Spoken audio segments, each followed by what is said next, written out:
ओडिया घर भोजी स्टाइल रे बनातु पनीर आलू पोटल तरकारी बहुत ही टेस्टी लगे भात रुटी परोटा सबुतरे भल लगे। तबे चलते रेसिपी स्टार्ट करवा। तो ताप ये नहीं आलू पोटल पनीर सामान क्वांटिटी रे सेम साइज रे काटिक नहीं आप निज हिसाब से काटिपारे। प्रथमे आलू पोटल पनीर को आम भल भाव फ्राए करदे। गरम गरम पोटल आलू रे आम अल्प टिके लुण छिंचिकी गोलेदबा जहाद्वारा पोटल भितर को भल भाव लुण पशिब अलणिया लगभग।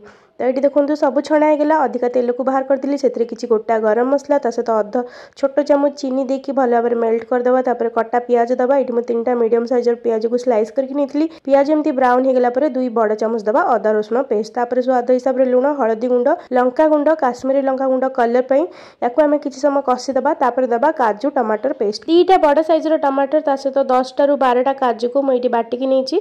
एवं मसला को आम भल भाव तेल छाड़ा जाए कषा कभर करके कषिबे। ता भितर मुझे दूसरी गोटे बड़ चामच धनिया गुंड सहित गोटे बड़ चामच कसुरी मेथी ये सबको आम पूरा भल भाव कषा जब जाए तेल छाड़नी। तापर ये आम पोटल आलू को देदेबा। ये देखो मु अल्प टिके दूची जाईफल ग्रेट करके बहुत बढ़िया बास्ना आसब। लास्ट रे पनीर को देकी भल भाव मिसई दबा। गरम पानी ये दबा जी आपको ग्रेवी दरकार। मुझे पाखापाखि 1 ରୁ 1.5 ग्लास देची। तरकारी हो आसला बेलू लास्ट टिके गरम मसला देदेबा। कटा जाइए धनिया पत्र देकी भल भाव मिसई दबा। गैस को बंद करदे। ये आमर पनीर पोटल आलू तरकारी रेडी।